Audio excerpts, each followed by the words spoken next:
नमस्कार साथियों, स्वागत है आपका अपने चैनल डीएलएड पल्लव पांडे में। आज हम चर्चा कर रहे हैं थॉर्नडाइक के अधिगम का व्यवहारवादी सिद्धांत के बारे में, लर्निंग थ्योरी ऑफ बिहेवियरिज्म। इसमें हम पूरी चर्चा के साथ प्रयास करेंगे आपके कॉन्सेप्ट को क्लियर करने का। अधिगम का व्यवहारवादी सिद्धांत क्या है? अधिगम के व्यवहारवादी सिद्धांत के प्रवर्तक थॉर्नडाइक हैं। सबसे पहली बात ध्यान रखिएगा। देखिए, ऐसा नहीं है कि आपको ये बातें नहीं आती हैं, आपको ये सारी बातें आती हैं, लेकिन बिंदुवार हम इनका विश्लेषण इस तरह इसलिए कर रहे हैं ताकि आपके जो माइक्रो एनालिसिस हम लोग कर पाएँ। और ये आपको जान के आश्चर्य होगा कि इस तरह के जो प्रश्नों का जो गठन किया जाता है वो इसी आधार पर किया जाता है कि आप कितना क्विक विटेड या प्रत्युत्पन्नति के आधार पर जवाब दे सकते हैं। तो सबसे पहली बात, थॉर्नडाइक अमेरिका के निवासी थे, लेकिन यह प्रश्न इतना आता नहीं है, तो इसकी हम ज़्यादा चर्चा इस संदर्भ में हम लोग नहीं करेंगे। इनका पूरा नाम ली थॉर्नडाइक था, आप लोग अच्छी तरह से जानते हैं, है ना। आपने सबसे पहले 1911 में एक पुस्तक लिखी थी जिसका नाम था एनिमल इंटेलिजेंस। एक ये सबसे महत्वपूर्ण बात आप देखिएगा कि बात हो रही है मानव व्यवहार की, और मानव व्यवहार की जो शुरुआत है वह एनिमल से की गई, यानी कि एनिमल बिहेवियर का एनालिसिस करके मानव व्यवहार का विश्लेषण किया गया। याद करिए विश्व शर्मा के बारे में, जिन्होंने पंचतंत्र की जो रचना की वो मानव को नैतिकता का पाठ पढ़ाने के लिए की, लेकिन उसमें एक भी जो चरित्र है वह इंसानी चरित्र नहीं था। तो ये कहीं ना कहीं एक समानता के रूप में आप याद रखिएगा कि थॉर्नडाइक के का जो सिद्धांत है वो उसमें एनिमल इंटेलिजेंस से human analysis, human psycho analysis की बात की गई थी। उन्होंने 1911 में एनिमल इंटेलिजेंस नामक पुस्तक लिखी।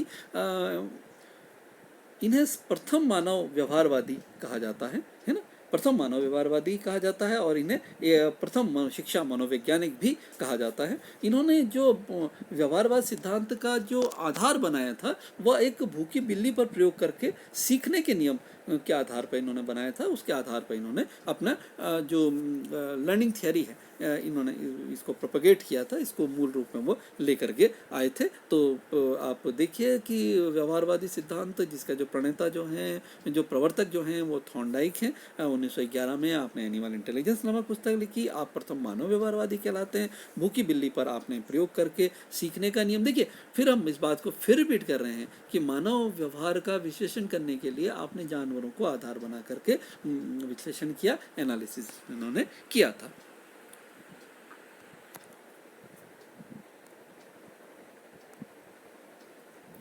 थॉर्नडाइक ने एक बिल्ली पर क्या प्रयोग किया था इसका हम एक बार और चर्चा कर लेते हैं। थॉर्नडाइक ने एक पिंजरे में भूखी बिल्ली को कैद किया तथा पिंजरे का गेट लीवर के दबने व खुले ऐसी व्यवस्था उन्होंने की। बिल्ली भूख के कारण उछल कूद करने लगती है, यानी कि बाहर दूध का कटोरा या कोई भी उसके लिए कोई खाने की वस्तु रखी है और भूख के हिसाब को देख करके उसको उस खाद्य सामग्री को देख करके वो उछल कूद करने लगती है। उछल कूद के दौरान बिल्ली का पाँव भूल से लीवर पर पड़ जाता है। यह इंपॉर्टेंट बात देखिएगा, सायास नहीं अनायास है, भूल से लीवर पर पड़ गया, जिससे पिंजरे का गेट खुल गया और भूखी बिल्ली ने बाहर आकर के उसे भोजन प्राप्त हो गया। ये इसका मानव व्यवहार का, मानव का यह एक जो एनालिसिस, विश्लेषण की यहाँ से शुरुआत थी। धीरे धीरे इसको बार बार रिपीट किया गया और अंत में एक स्थिति ऐसी आई जब बिल्ली लीवर को दबाती, बाहर आती और वो भोजन प्राप्त कर लेती, यानी कि उसने सीखना शुरू कर दिया। उसने एक सीखना कि उसमें जो बात जो है उस पर कॉन्सेप्ट उसका डेवलपमेंट हुआ। ये एक महत्वपूर्ण संदर्भ है थॉर्नडाइक के नियम का, यानी कि एक भूखी बिल्ली को पिंजरे में कैद किया, पिंजरे में कैद करके बाहर खाने के लिए रखा गया। बिल्ली को भूख लगी और उसमें व्यवस्था पिंजरे में ऐसी थी कि वो लीवर को दबाने से वह पिंजरा खुल जाता था। जब बार बार उसने जब खाने को देख करके बिल्ली कूदी, उसका जो पैर जो था वह लीवर पर पड़ा, दरवाज़ा खुला, बाहर आके उसने खाया, उसको फिर पिंजरे में बंद किया। यह गतिविधि बार बार की जाने लगी। तो एक स्थिति बाद में ऐसी आई कि जैसे ही उसने बाहर खाना देखा, उसने लीवर पर पैर मारा, दरवाज़ा खुला, बिल्ली ने बाहर आकर खाना खाया। तो यह थॉर्नडाइक के जो प्रयोग जो इसमें था, इसकी शुरुआत हम मान सकते हैं, यह शुरुआत थी। थॉर्नडाइक ने निष्कर्ष निकाला कि भूख एक उद्दीपन नहीं है अपितु एक स्वाभाविक उत्तेजना है। भाई ये तो तय बात है, भूख एक स्वाभाविक उत्तेजना, ये महत्वपूर्ण बात है साथियों। मैं फिर आपसे रिपीट कर रहा हूँ, निवेदन कर रहा हूँ, ऐसा नहीं कि आप थॉर्नडाइक के सिद्धांत को नहीं जानते, आप बहुत अच्छी तरह से जानते हैं, लेकिन छोटी छोटी बातें हम इसमें, एक सूक्ष्म बिंदु हम इसमें क्लियर करेंगे कि प्रश्न ये बनता है कि थॉर्नडाइक ने भूख को क्या कहा था। है ना। अब हमने थॉर्नडाइक के सिद्धांत पूरा पढ़ लिया, लेकिन इतना माइन्यूट हमने नहीं पढ़ा, तो हम यहाँ पे माइक्रो ऑब्जर्वेशन इसमें कर रहे हैं, माइक्रो एनालिसिस हम लोग कर रहे हैं कि भूख क्या है। भूख एक उद्दीपन ना होकर के एक स्वाभाविक उत्तेजना है, नेचुरल स्टिमुलस है। आंतरिक उत्तेजना,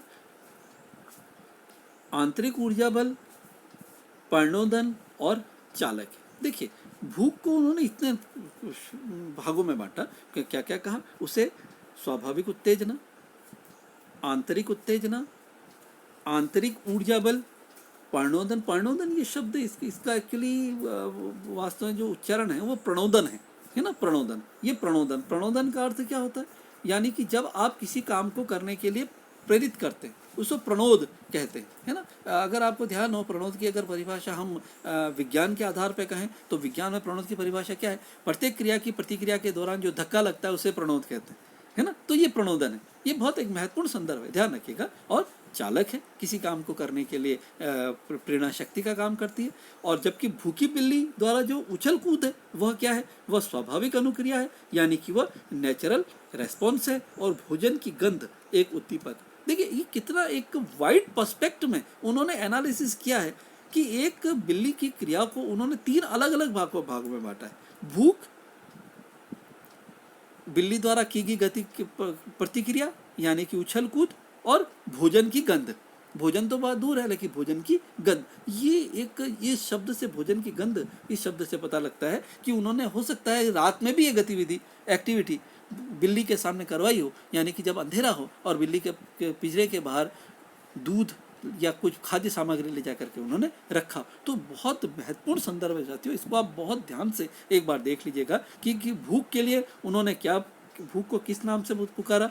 सामान्यतः हम भूख को उद्दीपन कहते थे, भूख उद्दीपन नहीं है, क्लियर रखिएगा। ये स्वाभाविक उत्तेजना है, आंतरिक उत्तेजना है, आंतरिक ऊर्जा बल है, और प्रणोदन है, और चालक है। देखिए, इसमें सबसे एक कॉमन फैक्टर क्या निकल करके आ रहा है, आंतरिक, इंटरनल। इसे बाहर, यानी कि हम कोई भी क्रिया करते हैं, सीखने की कोई भी गतिविधि बाह्य आरोपित नहीं होती है। यह सब हमारी आंतरिक उत्तेजना है, आंतरिक स्वाभाविक उत्तेजना है, आंतरिक ऊर्जा बल है, प्रणोदन है और ड्राइवर है। यह इस कॉन्सेप्ट को क्लियर करता है कि हम किसी बच्चे को पढ़ने के लिए विवश नहीं करते। यहाँ बात ध्यान रखिएगा, एक कथन है कि मैं घोड़े को पानी के पास ले जा सकता हूँ, उसे पानी पीने के लिए विवश नहीं कर सकता। तो वह कंडीशन इस पंक्ति पर सटीक बैठती है। भूखी बिल्ली द्वारा एक्टिविटी जो है, गतिविधि है, वो क्या है, नेचुरल रिस्पॉन्स है, स्वाभाविक अनुक्रिया है, और भोजन की गंध एक उद्दीपक है। तो यही बात ज्ञान प्राप्त करने के लिए हम एक छात्र को, जब हम वो कक्षा में आता है, हमारे सामने आता है, तो हम उसे ज्ञान प्रदान नहीं करते, अपितु ज्ञान प्रदान करने की परिस्थितियां प्रदान करके उसको प्रेरित करते हैं। ध्यान रखिएगा, एनसीईआरटी 2005, आने वाले वीडियोस में हम इसकी भी चर्चा करेंगे। एनसीईआरटी 2005 क्या कहता है कि the role of a teacher is as a facilitator, वह सुविधा प्रदाता है। सुविधा प्रदान किसके लिए करनी, ताकि वो अपनी आंतरिक क्षमताओं को पहचान करके स्व प्रेरित हो सके। और यह थॉर्नडाइक के विचार का भी मूल था।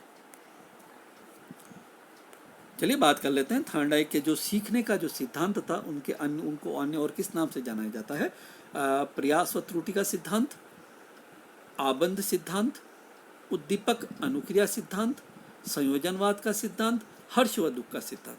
देखिए, ये आप ये याद रखिएगा कि ये प्रश्न कई बार आ जाते हैं कि भाई उद्दीपक और अनुक्रिया का सिद्धांत क्या है, हर्ष व दुख का सिद्धांत क्या है, टिप्पणी लिखिए, स्पष्ट कीजिए, है ना। प्रतियोगी परीक्षाओं में इसका स्वरूप जो है वो ऑब्जेक्टिव होता है, लेकिन हमारी जो परंपरागत जो परीक्षा है इसमें इसका स्वरूप इसका सब्जेक्टिव होता है, व्याख्यात्मक होती है। तो ध्यान रखिएगा कि इससे थॉर्नडाइक के जो सीखने का सिद्धांत है उन्हें इन 5 नामों, अलग अलग 5 नामों से भी जाना जाता है। इनके 5 जो है इसके उपनाम हैं, या आप हम इस कॉन्सेप्ट को आप याद रखिएगा। इंग्लिश में भी हमने आगे दे रखा है, theory trial and error, bond theory, stimulus response theory, connectionism theory and the theory of Joy and sadness. तो थॉर्नडाइक के सिद्धांत के 5 अलग अलग नाम हैं, ये हमें याद रखना है हमारा कॉन्सेप्ट क्लियर करने के लिए। मैं फिर आपसे कह रहा हूँ कि ऐसा नहीं है आपको थॉर्नडाइक के सिद्धांत की जानकारी नहीं है, आपको बहुत अच्छी तरह से, लेकिन हम इसमें इसका मात्र माइक्रो एनालिसिस का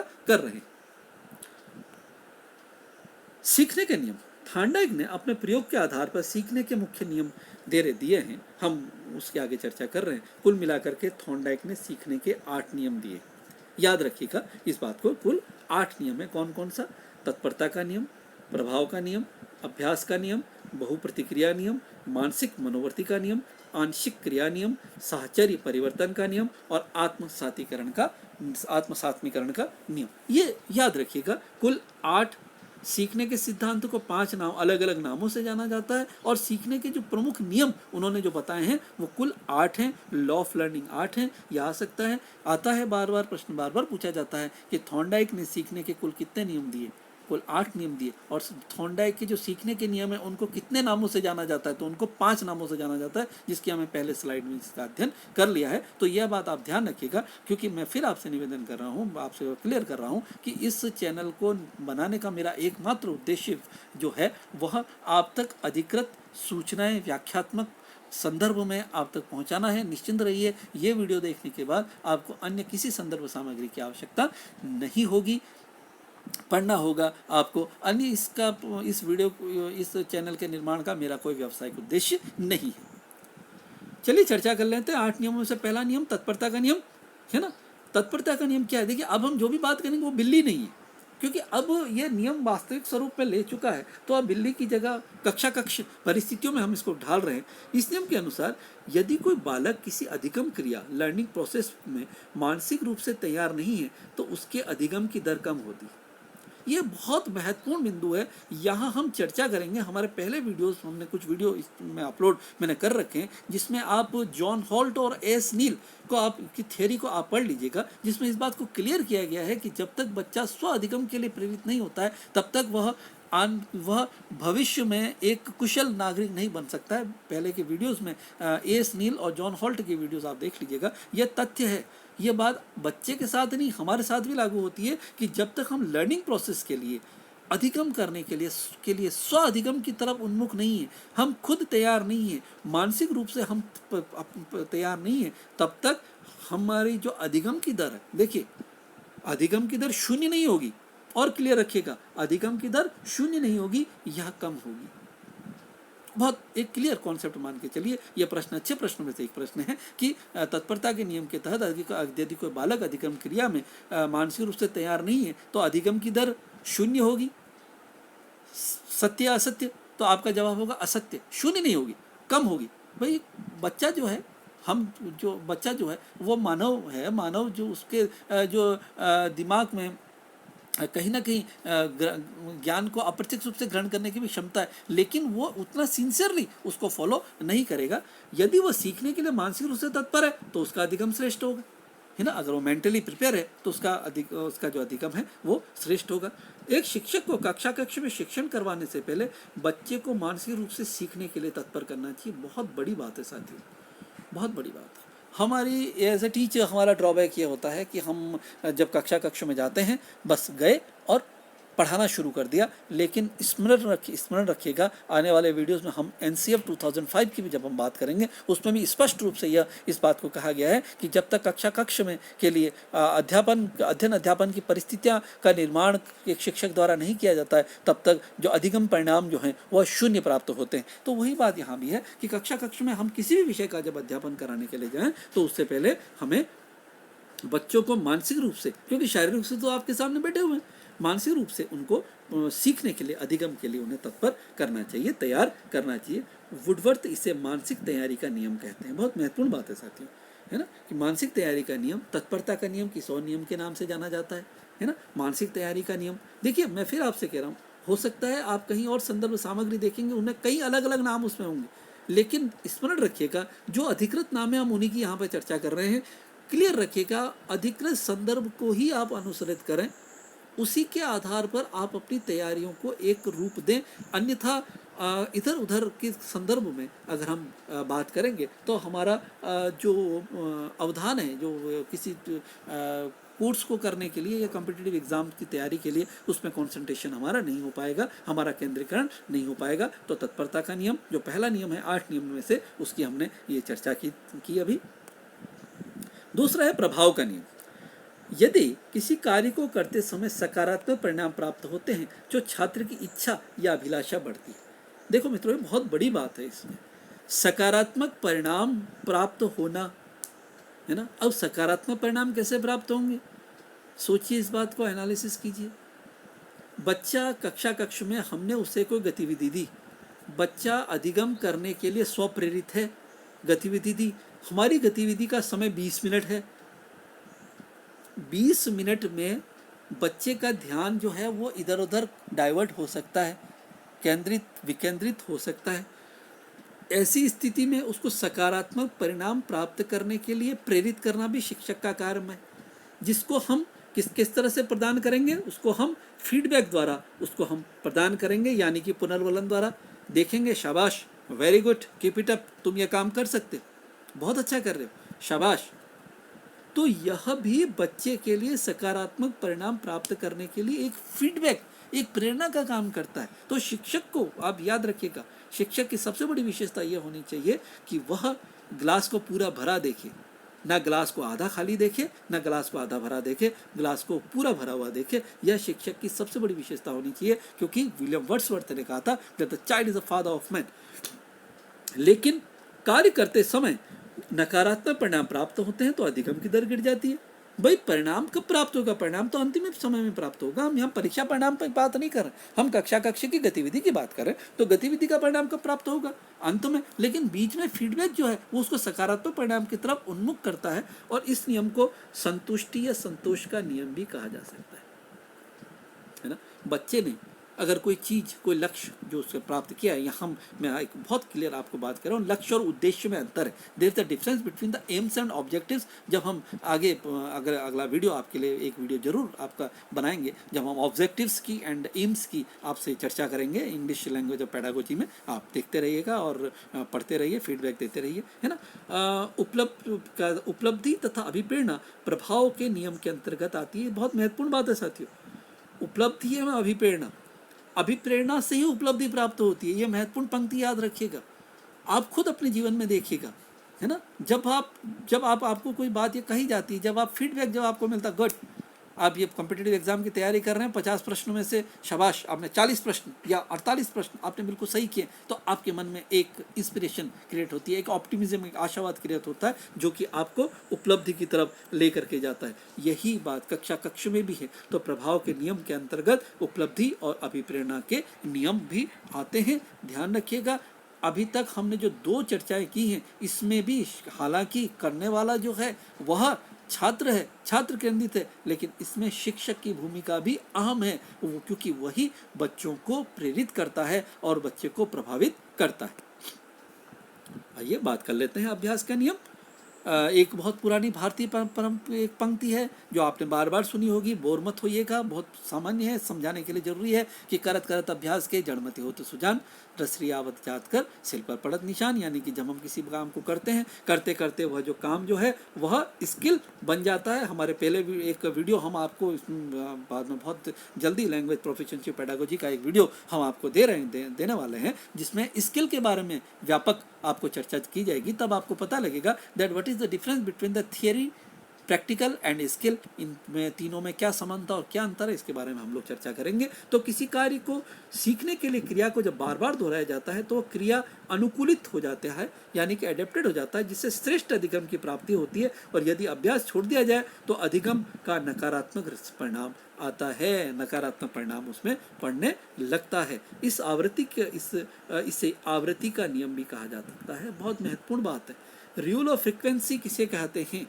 को किस नियम का नाम रूल ऑफ फ्रीक्वेंसी या आवृत्ति का नियम है? साथियों याद रखिएगा, अगर आप कुछ भी जीवन में उपलब्धि हासिल करना चाहें तो प्रश्न मत पढ़िए, बहुत क्लियर ध्यान से सुनिए इस बात को, प्रश्न मत पढ़िए, उत्तर से प्रश्न बनाइए। यदि आप उत्तर से प्रश्न बनाते हैं तो यह आपके यह रीडिंग स्किल का एक पार्ट है। This is the part of the reading skill. When you prepare the question, जब आप इस प्रश्न बनाना शुरू कर देते हैं, इस कंटेंट के आप प्रश्न बनाइएगा, तब आपका कॉन्सेप्ट क्लियर होगा, आपका एक एनालिसिस पावर आप में खुद डेवलप होगा, है ना। अभ्यास के नियम के 2 नियम हैं, उपनियम है। उपयोगिता का नियम और अनुपयोगिता का नियम, इसकी हम व्यापक चर्चा नहीं करेंगे, है ना, कि उपयोगिता का नियम क्या है, क्योंकि ये सामान्य आपके सामने क्लियर हो रहा है, स्पष्ट हो रहा है कि जब हम किसी कार्य को करते हैं, जब कौशल का विकास करते हैं, तब हम ये देखते हैं कि कौन सा जो है कॉन्सेप्ट हमारे लिए यूज़फुल होगा और कौन सा कॉन्सेप्ट यूज़फुल नहीं होगा, और उसके आधार पर ही हम लोग अपने कॉन्सेप्ट उसको डेवलप करते हैं। ध्यान रखिएगा, मैं फिर आपसे निवेदन करूँगा, पूर्व वीडियो हमने इसमें एक दे रखा है जिसमें जर्मनी की शिक्षा व्यवस्था और अमेरिका की शिक्षा व्यवस्था है, उसमें आपको पता लगेगा कि उपयोगिता और अनुपयोगिता का नियम क्या है, किस आधार पर उपयोगिता वहाँ पर बच्चों को प्रदान की जाती है, किस तरह से बच्चों को उपयोगी स्किल डेवलपमेंट के लिए जर्मनी में प्रेरित उन्हें किया जाता है, और जर्मनी का जो बच्चा है वो 14 से 15 साल की उम्र में ही उसे स्टाइपेंड मिलने लगता है। वीडियो देखिएगा, तब आपको अभ्यास का नियम क्लियर होगा और क्लियर होगा, क्योंकि यह थार्नडाइक के सिद्धांति को व्यवहारिक भूमि में लाने का काम शिक्षक का होता है। तो यह आप लोगों का यानी कि हम लोगों का कार्य है, लेकिन इसके लिए हमें तर्क शक्ति, तार्किकता को लेकर के आना पड़ेगा। तो यह अभ्यास का नियम था कि किसी कार्य को करने के लिए बार बार दोहराया जाता है तो कार्य अनुकूलित हो जाता है, इससे श्रेष्ठ अधिगम प्राप्ति होती है, और जैसे हम अभ्यास छोड़ देते हैं तो हमारा स्किल जो होता है वो डेवलपमेंट रुक जाता है, प्रैक्टिस जो होती है हम लोगों की रुक जाती है ना। और आगे का एक वीडियो आप देखिएगा जिसमें हम स्किल के बारे में आपसे चर्चा करेंगे। अब बहुप्रतिक्रिया का नियम, है ना। समस्या के समाधान हेतु अधिगम करता है लर्नर, सीखने वाला व्यक्ति बहुत सारी प्रतिक्रिया करता है, और वो तब तक करता रहता है जब तक सही रिस्पॉन्स या अनुक्रिया ना मिल जाए। ये एक बहुत बड़ी बहुत महत्वपूर्ण बात है। यह एक ऐसी विशेषता है जो हर मानव में पाई जाती है कि जब तक मानव अपने लक्ष्य को प्राप्त ना करे, है ना, तब तक वह शांत नहीं बैठता, है ना। उत्तिष्ठ जागृत, ये एक महत्वपूर्ण जो पंक्ति है, यह बहुप्रतिक्रिया के नियम को ही अधिरेखांकित करती है कि कार्य तब तक करते रहो जब तक आपको उपयुक्त अनुक्रिया ना मिले, रिस्पॉन्स। ध्यान रखिएगा, एक शब्द है इसमें अनुक्रिया।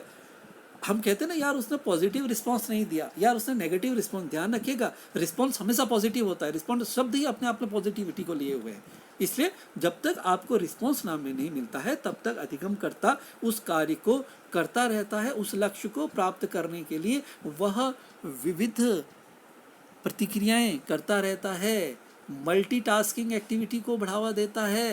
ये ध्यान रखिएगा। इसलिए आजकल शिक्षक से अब यह अपेक्षा की जाती है कि शिक्षक को मल्टीटास्कर होना चाहिए, यानी कि वो जब खुद मल्टीटास्कर होगा, बहु आयामी व्यक्तित्व का धनी होगा, तभी तो वो बच्चों को बहु प्रतिक्रिया करने के लिए प्रेरित कर पाएगा। तो ये याद रखिएगा, ये बहु प्रतिक्रिया का नियम है, जब जिसमें अधिगम करता जो है कई सारी प्रक्रिया करके तब तक वो प्रतिक्रिया करता रहता है जब तक उसको अनुक्रिया प्राप्त नहीं होती। तो याद रखिएगा, बहु प्रतिक्रिया से अनुक्रिया प्राप्ति का नियम किसने दिया था, इसमें आपका जवाब थॉर्नडाइक होगा। क्लियर रखेगा अपने कॉन्सेप्ट को। फिर मैं निवेदन कर रहा हूँ कि उत्तर से प्रश्न बनाना प्रारंभ कर दीजिए।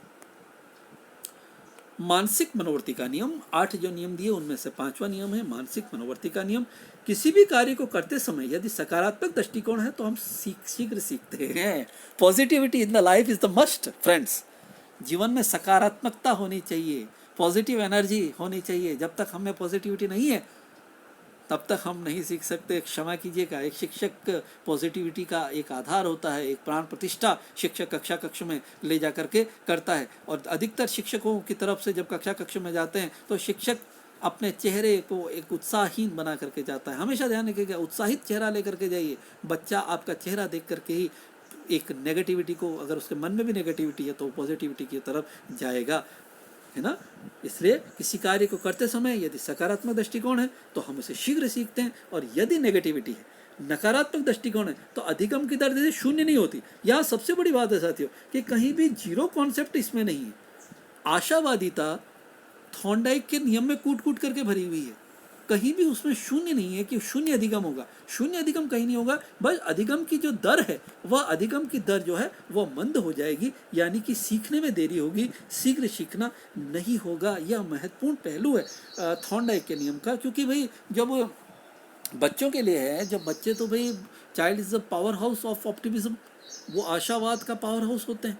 तो उनको पढ़ाने वाला शिक्षक भी तो ऑप्टिमिस्टिक होना चाहिए, आशावादी होना चाहिए। तो अधिगम की दर मंद नहीं होगी, अधिगम की दर शून्य होगी, अधिगम की दर मंद नहीं होगी, लेकिन शून्य नहीं होगी, मंद होगी। और साथ में ही उसमें शीघ्र सीखने की जो इंस्टेंट लर्निंग जो है उसको प्रेरित करना होगा। आंशिक क्रिया का नियम, किसी भी कार्य को सीखते वक्त यदि कंटेंट सब्जेक्ट जिसको सीखा जाता है छोटे छोटे पार्ट्स में बांट बांट के सीखा जाए तो अधिगम शीघ्र होता है। देखिए मैं यहाँ बहुत क्लियर आपसे एक निवेदन एक कर रहा हूँ मित्रों। इंग्लिश की बात करें तो मैं बात करूँगा टीचिंग पॉइंट और टॉपिक की, ठीक है। हिंदी की अगर बात करें तो मैं यहाँ चर्चा आपसे करूँगा प्रकरण और शिक्षण बिंदु की। टॉपिक में और टीचिंग पॉइंट में, प्रकरण में और शिक्षण बिंदु में महत्वपूर्ण अंतर होता है। याद रखिएगा, जब तक आप टीचिंग पॉइंट या शिक्षण बिंदु के आधार पर अपनी लेसन प्लानिंग का निर्माण नहीं करते हैं तब तक आप आंशिक जो क्रिया का नियम जो है, जो कंटेंट जो है, वह बच्चे तक सकारात्मक ढंग से नहीं पहुंचा सकते। प्रकरण क्या होता है, शिक्षण बिंदु क्या होता है, टॉपिक क्या होता है, टीचिंग पॉइंट क्या होता है, वो किस तरह से स्पेसिफिक और जनरल ऑब्जेक्टिव्स में डिफर होता है, इसकी हम चर्चा आने वाले वीडियोस में करेंगे। पर आप ये बात ध्यान रखिएगा कि जब तक हम किसी विषय वस्तु को, सब्जेक्ट को, किसी कंटेंट को छोटे छोटे पार्ट्स में बांट करके नहीं सिखाएंगे तब तक अधिगम मंद होगा, अधिगम प्रॉपर नहीं होगा। अन्यथा अधिगम की दर, लर्निंग रेट मंद होगी और इसे अंश से पूर्ण की तरफ तथा सूक्ष्म से स्थूल की तरफ जाने का नियम भी इसे कहा जाता है। ध्यान रखिएगा साथियों कि यदि आप बच्चे को लर्निंग कराना चाहें, यदि आप अधिगम बच्चे को कराना चाहते हैं तो अधिगम करवाने के लिए आपको सिंपल टू कॉम्प्लेक्स चलना होगा, स्मॉल टू लार्ज चलना होगा, पार्ट टू होल चलना होगा। नहीं तो आपका जो लर्निंग प्रोसेस है, बच्चे का जो लर्निंग प्रोसेस है वह मंद हो जाएगा। फिर मैं रिपीट कर रहा हूँ, आशावादिता है, शून्य नहीं होगा, मंद हो जाएगा। और कंटेंट को हमेशा याद रखिएगा, कक्षा कक्षों में हमेशा छोटे छोटे टुकड़ों में बांट करके ही इसके तैयार कीजिएगा। इसे ही पेडागोजी में कॉन्सेप्ट मैपिंग कहा जाता है। हम आगे एक वीडियो में इसकी व्यापक चर्चा आपसे करेंगे। यह है मित्रों आंशिक क्रिया का नियम, जिसे अंश से पूर्ण, स्थूल से सूक्ष्म का नियम भी कहा जाता है। अच्छे प्रश्नों में से एक प्रश्न है, स्मरण रखिएगा, साहचर्य परिवर्तन का नियम। यदि अधिगम की परिस्थितियां समान हो तो एक अधिगम क्रिया से दूसरी अधिगम क्रिया को भी किया जा सकता है। यहाँ मित्रों में यहाँ बात करूँगा, चर्चा करूँगा NCF 2005 की। जब हम आगे इसकी और चर्चा करेंगे वीडियोस में तो हम इसकी बात करेंगे। NCF 2005 क्या कहता है? वह कहता है कि इंटरडिसिप्लिनरी कॉन्सेप्ट, यानी कि अंतर अनुशासनात्मक दृष्टिकोण। तो अंतर अनुशासनात्मक दृष्टिकोण साहचर्य परिवर्तन पर आधारित है। यानी कि जब आप एक विषय पढ़ाते हैं तो एक विषय की विषय सामग्री को दूसरे विषय की विषय सामग्री में भी आप उसका इस्तेमाल कर सकते हैं। NCF 2005 का जब हम अध्यापन करेंगे तो उस वक्त हम इसके बारे में व्यापक चर्चा आपसे करेंगे। यानी कि एक कार्य करते वक्त हम दूसरा कार्य भी सीखा जा सकता है। यह महत्वपूर्ण संकल्पना है साहचर्य परिवर्तन के नियम की, याद रखिएगा। देखिए जब तक हम किसी भी नियम को, किसी भी विश्लेषण को प्रैक्टिकली नहीं करेंगे तब तक थियोरेटिकल पार्ट हमारा क्लियर नहीं होगा। थियोरेटिकल पार्ट पढ़ने के लिए उपयुक्त है, आप उसका चिंतन करें, मनन करें और यह सोचें कि यदि आप अभी इंटर्नशिप में आप लोग हुए हैं और जब आप इंटर्नशिप में अगर नहीं हो, है ना, घर में भी अगर अभी हैं, तो आप किसी भी कंटेंट को बच्चे के सामने किस तरह से प्रस्तुत करेंगे। जब आप इसके बारे में एनालिसिस करना शुरू करेंगे तो ये मान करके चले कि आपके सारे साइको एनालिसिस जो चाइल्ड साइकोलॉजी से रिलेटेड है वो कॉन्सेप्ट आपके क्लियर हो जाएंगे। यही बात मैं आपसे बार बार निवेदन कर रहा हूँ कि आपको बी प्रैक्टिकल। जब तक आप प्रैक्टिकल नहीं होंगे तब तक थियोरेटिकल पार्ट आपका क्लियर नहीं होगा। चलिए 8वां और अंतिम नियम हम चर्चा कर लेते हैं, आत्मसात्मीकरण का नियम। यदि कोई जीवन क्रिया जीवन में लंबे समय तक चलती रहे तो वह क्रिया आत्मसात हो जाती है। कंटिन्यूस एफर्ट, मैं बहुत दूर की बात नहीं करूँगा। हमारे घर में बड़े बुजुर्ग जो हैं, आपने देखा होगा या कई लोग आपने देखे होंगे जो प्रातः जो हमारी जो 4 बजे की जो ब्रह्म मुहूर्त, ब्रह्म वेला जो होती है उसमें वो उठ जाते हैं, है ना। ऑन द अदर हैंड हम जब तक सूरज नहीं उगता है तब तक हम सोए रहते हैं। क्या ऐसा कारण है कि वे लोग सुबह 4 बजे उठ जाते हैं? हम ये उनके फ़ायदे उसके बारे में बात नहीं करेंगे, ये इसका हमारा उसका विषय नहीं है, है ना। लेकिन यह एक आदत हो जाती है। नियमित रूप से जब किसी कार्य को किया जाता है तो वह हमारी आदत का एक अंग बन जाता है। यानी कि आप किसी कार्य को करने के लिए आपको खुद को उसमें अपने आप को ढालना होगा, उसके अकॉर्डिंग आपको अपने आप को बना, कहते हैं ना जैसा शरीर बनाओगे वैसा बन जाएगा। तो यही जो कार्य है, देखिए शरीर भी तो मस्तिष्क का एक अंग है, सारे शरीर को मस्तिष्क चलाता है। तो जब मस्तिष्क में हम किसी क्रिया को हम बैठा देते हैं, किसी क्रिया को हम बना देते हैं, तो यह मान करके चलें कि वह हमारे आत्मसात्मीकरण की बात हो जाती है, हमारे व्यवहार का वह अंग बन जाता है। तो साथियों, ये थॉर्नडाइक द्वारा प्रस्तुत किए गए 8 नियम, इनकी हमने चर्चा की थी। धन्यवाद। आगामी वीडियोस में हम बाल मनोविज्ञान के अन्य विचारकों, अन्य विचारधाराओं का अध्ययन करेंगे। धन्यवाद देखने के लिए। मैं फिर निवेदन है आपसे कि इस चैनल के गठन का उद्देश्य व्यावसायिक बिल्कुल नहीं है। इस चैनल के गठन का एकमात्र उद्देश्य आप तक अधिकृत संदर्भ सामग्री व्याख्या समेत पहुंचाना है। यदि आप इसको लाइक करते हैं, सब्सक्राइब करते हैं, तो यह एक आपकी तरफ से ये फीडबैक है, एक पृष्ठ पोषण है। यदि आपको किसी और संदर्भ में वीडियोस की आवश्यकता हो या आपके मन में कोई क्वेरी हो, तो आप कमेंट बॉक्स में डालें, कमेंट बॉक्स में लिखें। निस्संदेह मैं पूर्ण प्रयास करूंगा कि आपकी जो क्वेरीज जो हैं और आपकी जो डिमांड जो हैं उसको कंटेंट बेस में पूरा करूं। शुभकामनाओं के साथ देखते रहिए, शेयर कीजिए, लाइक कीजिए और सब्सक्राइब कीजिए। All the best, keep reading.